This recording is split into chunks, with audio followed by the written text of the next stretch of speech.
Another day, another 10th edition faction focus, although yes, I will admit this one is a day late, but never mind, after sleeping for the best part of a few million years, what is one more day to a Necron? And yes, we now have some of the upcoming army rules and abilities for the 9th edition starter faction, the Necrons. As usual, we get to see their army rule first off, and as you might expect, their army rule is the ever-present reanimation protocols, and these have been changed somewhat. They now, at the end of your command phase, allow you to reanimate D3 wounds on every single unit with this rule, and the way that this now works is that if a model has lost wounds, it gains wounds back, or if the unit isn't at starting strength, a model comes back with a wound remaining. So this in many ways is much better than the current version, as it means that you are not only guaranteed to get models or wounds back, it's always just that flat D3 roll rather than you having to make those 5-up reanimation rolls, but on top of that you can now much more easily get multi-wound models back like destroyers and wraiths, albeit not at full wounds necessarily, but you don't have to roll 3 5-ups to get a wraith back. For example, if you just roll a 1 on that D3 roll, you do still get a wraith back, it's just on 1 wound. So this does have a lot going for it compared to the current version. The main downside, of course, is that it only happens at the end of your command phase, so like we saw in 8th edition a lot, it is going to be possible in theory to completely bypass this mechanic if your opponent just flat out wipes out your entire squad. Whereas now, if you say got shot by a Hellblaster squad, you would then roll reanimation after they've done their attacks, then you get shot by say an Intercessor squad, you would roll reanimation again after their shots. With this new version you have to wait, so if a Marine player puts, for example, Oath of Moment on a squad of Necron warriors and kills the entire unit, you won't get to roll any reanimation rolls because the whole squad of course is gone. So there are admittedly some pretty big downsides to this new version. We will have to wait and see just how easy it is to completely wipe out a whole squad, but I would say in general it does look to be a lot more reliable, and overall, especially for big units of multi-wound models like destroyers and wraiths and even Lichguard, I do think it's better overall, and those units in particular are going to like this new version a whole lot more. We also get to see the detachment rule for the Awakened Dynasty, and that is command protocols, and that means that when a Necron character has joined a unit with this rule, that unit gets +1 to their hit rolls. So it's kind of like the old My Will Be Done, and it means that having a character heavy Necron list sounds like it is going to be a pretty good play in this detachment, just to hand out a load of +1 to hits to your various units. And that in particular may not be a bad idea, because we also got to see the Necron warrior datasheet, and they've actually dropped in weapon and ballistic skill. They still have their toughness 4, 4-up save profile and 1 wound, but their guns and melee are now 4-up rather than the 3-up that they have now, so that is quite a hefty nerf. On the plus side, your guns do somewhat make up for this because they are fairly decent. Both the Flayer and the Reaper have lethal hits, so they are auto-wounding on 6s to hit, which is very nice. The Flayer is rapid fire 1 and strength 4, 0 AP and 1 damage, whilst the Reaper is 2 shots and hits at strength 5 with -1 AP.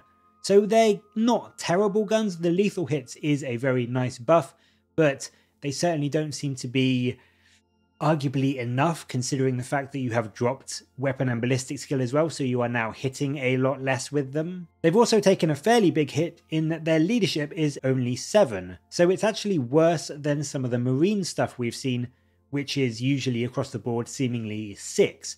So Necron leadership doesn't seem to be just that amazing flat 10 across the board anymore, and it does mean you are going to be running the risk of failing your battle shock tests, whereas with pretty much across the board leadership 10, morale in previous editions has been almost something of an afterthought for a lot of Necron units. It certainly does seem that the Necrons, especially their lower level units like Necron warriors, are going to need a lot of character support, and I would not be surprised if we saw HQs and characters that joined a unit giving them some kind of boost to their leadership to show fluff-wise these lesser Necron units being essentially led and guided by the higher ranking HQs, because essentially in the fluff and the lore, the Necron warriors and that sort of level of Necron unit are just mindless automata, and they need that leadership and that guidance from the higher ranks. So it makes sense fluff-wise, but it is still arguably quite a significant nerf to them, especially if you don't have enough characters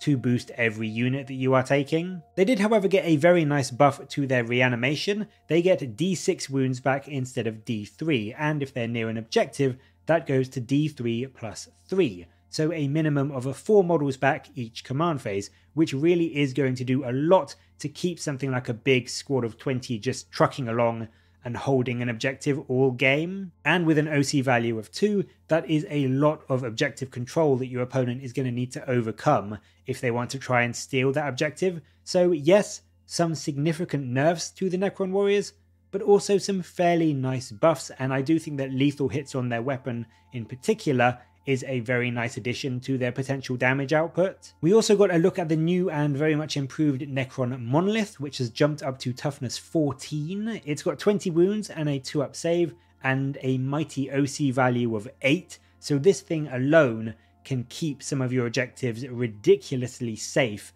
and outmuscle a lot of other units that may be trying to take it from you. It does also have reanimation, so it's getting D3 wounds back every command phase, so it is going to be able to stick around for quite a long time. On the damage front, it has a particle whip which fires an exceptionally good 3d6 shots at strength 8 and 2 damage. It also has the blast and the devastating wounds rule, so it can do a huge amount of mortal wounds potentially to enemy squads, and it can also either take a death ray for some anti-tank strength 12 d6 plus 1 damage goodness, or the Gorse Flux Arc, which between the 4 of them can potentially net you 24 shots at strength 6, minus 1 AP, and also potentially auto wounding on 6s to hit. So there are some very nice damage options for the monolith. It also has its Eternity Gate, which lets you teleport infantry units around, whether they are on the battlefield or sitting in reserve, so you can move stuff around the battlefield fairly quickly, which does help to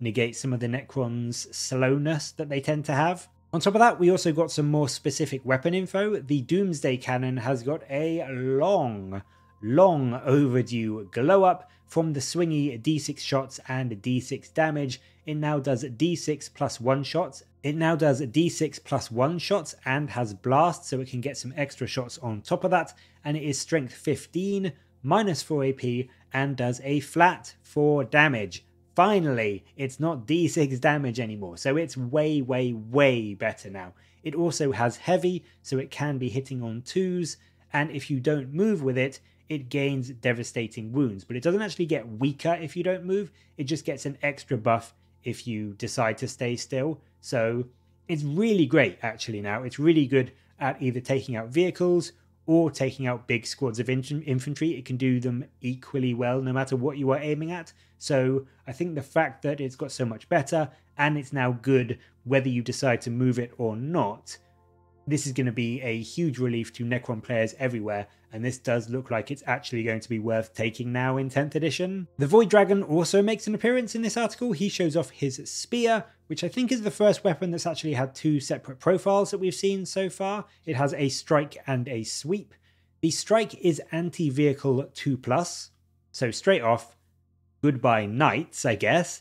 It's 5 attacks that hit on 2s, minus 3 AP, and does d6 plus 2 damage. So that's 5 attacks, hitting and wounding on 2s against vehicles, going through a lot of armor with that minus 3 AP, and then an average of 5 or 6 wounds per attack. So this can very easily one-shot even things like land raiders. If you're up against a bigger unit of infantry, the sweep profile is obviously better. It's still very good at strength 8, so it's still going to be great into those toughness 4, toughness 3 enemies, and it has 10 attacks. It's only minus 1 AP, but it does still do 2 damage. So this can still make pretty short work of even 10-man squads of intercessors and that sort of level of thing. Finally, we also get shown a stratagem, as we have come to expect from these faction focus articles, the Protocol of the Hungry Void.